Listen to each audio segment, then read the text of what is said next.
An filɛbaaw ni an lamɛnbaaw k'aw bɛɛ lajɛlen fo k'aw waleɲuman dɔn bi wulada in na kibaruya kelen min ma anw bolo kɔkan kibaruyaw la o ye nanzaralakaw ka kunnafonidi gafe min bɛ yen n'a bɛ fɔ a ma ko Jeune Afrique n yɛrɛ t'a dɔn ni nin ye nanzaralakaw ta de ye sa ni nin ye anw de ta ye sa o farafinna denmisɛnninw kɛba a dagalen don Faransi a tɛna farafinna foyi a ka ko bɛɛ lajɛlen bɛnnen don farafinna jamanakuntigiw olu ka wari d'a ma k'olu majamu k'olu ka tulokɔrɔla kuma dumanw fɔ u ye journal min ka ci yɛrɛ bɛɛ lajɛlen ye o ye an k'a kɛ o ka bɛnsa kɛ nka ka maa fanaw wele ka fara jɛkulu kan ka waleyaw kɛ waleya minnu ni tiɲɛ yɛrɛ tɛ taa fan kelen fɛ a man ka sɔn ka y'o la parce que kunnafonidi fana ye baara dɔ ye a baara yɛrɛ olu yɛrɛ de kelenw b'a fɔ kiba ko caman bɛ ka kɛ nin wagati in na mɔgɔ kan ka a ɲini k'a faamu koyi journaliste n'i kɔni ko k'i ye journaliste ye i bɛna kɛnɛ kan de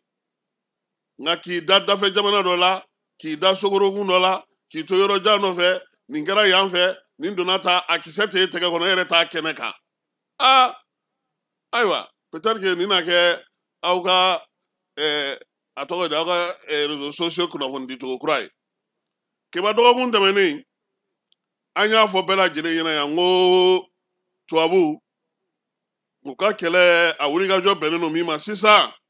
o ye an bɛ se ka nkalon tigɛ cogo min ka da Mali la an bɛ se ka nkalon tigɛ cogo min na ka da wolomasiri tabaw la an bɛ se ka nkalon tigɛ cogo min na ka da min ye an dɛmɛbagaw la kɛrɛnkɛrɛnnenya la irisilakaw sonadonna dɔ de bɛ yen muso don ko Zelega Aparak ale de kumana Jeune Afrique kɔnɔ k'a yira sa k'a fɔ ko min ye irisika minnu tun b'anw fɛ yan n'o ye sɔrɔdasiw ye n'olu kɔma falenna ko olu ko diɲɛ seleke naani kan ka wuli ka sɛgɛsɛgɛli kɛ olu ka waleyaw la waleya minnu n'o bɛ tali kɛ o baarakɛcogo la keba nin nanzaramuso in ale sen ma su Bamakɔ yan siɲɛ kelen a mana tubabudugu a mana farafindugu fosi la ale kɔni wulila dɔrɔn ka taa ko Mali ni irisiw ka bolodi ɲɔgɔnma hukumu kɔnɔna na ko kuma minnu fɔra ko sɛgɛsɛgɛli ka kɛ a la ko k'a lajɛ ko n'a y'a sɔrɔ irisi minnu tun b'anw fɛ yan n'o olu ye wolomasiri tabaw ye k'olu ye baara minnu kɛ ko o ka sɛgɛsɛgɛ k'o lajɛ nka ko tiɲɛ ye min ye ale ka kuma ni tiɲɛ cɛ ka jan kosɛbɛ maaw bɛ se ka tɛmɛ wale kɛ cogo di dugudenw t'o kalama maaw bɛ se ka tɛmɛ wale kɛ cogo di maa si tɛ se ka o fɔ fo aw de bɛ taa ɲini ka ta kunnafonidi gafew fɛ minnu bɛ k'a fɔ bi ko Mali ka se ka bila sen sabara kɔnɔ kiba o la sa an bɛ min fɔ a ye maa minnu bɛ yen n'olu ye sɛgɛsɛgɛliw kɛ n'olu ye wulikajɔw kɛ Africa Independent Media Network o nana Mali la yan yɔrɔ minnu bɛ ka ko fɔ ale fɛ dɛ n'o ye Gawo ye ne yɛrɛ ma dabali ban ko Bafula bɛ ne dabali banna ninnu na o Bafula bɛ Kidal Nampala ko ani Sofara ko olu dugu kiba maa minnu taara nin dugu ninnu kɔnɔna n'olu ye sɛgɛsɛgɛli kɛ olu ka kuma ni tubabumuso avocat in min tɛ tiɲɛ yɛrɛ fanɲini yɛrɛ o cɛ ka jan i ko jɛgɛjalan ni baji kunnafonidilaw ni baɲumankɛ tɔn minnu b'a kɛnɛ kɔnɔna na olu y'a yira sa ko sɛgɛsɛgɛli minnu kɛra ani min fɔra tubabumuso in fɛ o cɛ ka jan i ko jɛgɛjalan ni baji wa min ye nin waleya in ye dugudenw yɛrɛ ko sa ko min sɛgɛsɛgɛli minnu kɛlen filɛ nin ye a ka dangɛnɛmaya k'a fɔ muso in ɲɛna n'o ye Jeune Aparak ye a k'a dɔn k'a fɔ ko a bɛ ka kuma minnu fɔ ko tiɲɛ tɛ wa a b'a fɔ fana ko diɲɛ seleke naani sunadontɔma in n'o ye CPI ye ko yɛrɛ kan ka wuli ka jɔ kɛ ka ɲɛsin an ka jamanaw ma koyi ko sabula ko min ye jamana ninnu ye ko olu kɔni ka ko bilama ko a tɛ ka se ka faamu keba bɛɛ b'a dɔn CPI ye min ye tubabu ka bolo baara min bɛ CPI ye an y'o dɔn a mɛnna an y'o bɔgɔrɔ dɔn CPI ye minɛn de y'u bolo minɛn min n'u b'a kɛ ka maaw ja siran n'u b'a kɛ ka mɔgɔw ka fanga tiɲɛ n'u b'a fɔ n'o don Benjamin Netanyahu tɛ nin yaala la don o don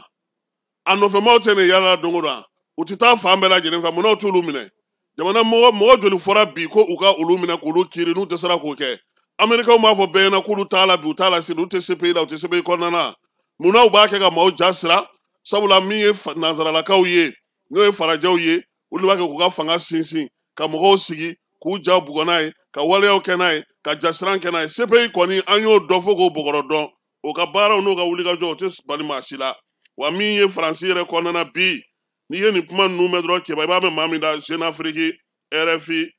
France 24 olu minnu gɛnna ka bɔ yan a mɛnna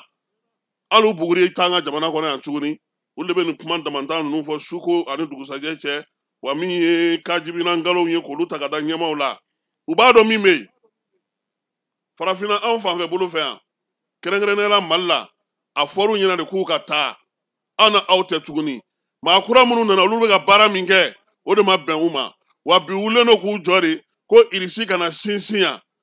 irisi kana sen sɔrɔ yan irisi kana don sɔrɔdaw fɛ yan irisi kana baara ɲɛ sɔrɔ yan irisi ka ko bɛɛ lajɛlen k'a mangoya k'a tɔgɔ tiɲɛ o de la waati ni waati u bɛ bɔ k'a fɔ ko Wagner y'a don ta irisi ka sɔrɔdasiw y'a don ta nin waleya in kɛra yan fɛ n'i y'a sɛgɛsɛgɛ k'a ɲɛɲini i bɛ taa sɔrɔ a maa si kelen sen ma cu an ka dugukolo kan kuma tɛ ko ka taa sɛgɛsɛgɛli kɛ o la sa mun bɛ fɔ mɔgɔw ye nin kunnafonidi gafe ninnu nin kunnafonidi sira ninnu bɛɛ lajɛlen y'u ye nin waati laban in na kɛba u ka baara ye mun ye Bamanciwale ni Wawale kɔkɔrɔma donni RFI France 24 a n'a tɔw bɛɛ lajɛlen TV5 ni fɛnw u bɛ mun wɛrɛ kɛ u bɛ se ka mun kɛ bi ni min ye tubabulakaw olu sago olu dungo olu ko min Bamanciwale mana ko min kɛ u yɛrɛ ka journaliste dɔw yɛrɛ kɛra bamancikɛlaw yɛrɛ ka ban sabula olu bɛ mun yɛrɛ fɔ kuma dɔ la bamancikɛlaw yɛrɛ t'a kalama yɛrɛ donc nin kunnafonidi so ninnu ka kuma tɛ bali maa la ninnu ka kɛwale tɛ bali maa la min bɛ kɛ sisan an ye sira min minɛ segin kɔ de tɛ yen an k'an cɛsiri an k'an jija baara min bɛ yen bi o ye ka ɲɛfɔli kɛ maaw ye kɛrɛnkɛrɛnnenya la Mali yɛrɛ bɛ ka taa sira minnu fɛ Mali bɛ ka koba minnu sigi sen kan jo ani sariyaw bɛn ani kelenya min ye kunnafoni sanuma ye k'o di an ka jamanadenw ma o de ɲɔgɔn tɛ nɔn tɛ tubabumuso a da ma fɔlɔ ko bin tigɛ dɛ a bɛ ka yɔrɔw yɛrɛ fɔ olu ma deli ka irisiw yɛrɛ y'u ɲɛna kuma tɛ ko ka taa kojugu ta ka ɲɛsin olu ma u kana sɛgɛsɛgɛli kɛ bani u ka na dɔrɔn dayɛlɛlen u ka na n'a y'u diya u ka na Burukina sisan visa tɛ u ka na yen o tɛ ala ka sababu ɲuman k'an ye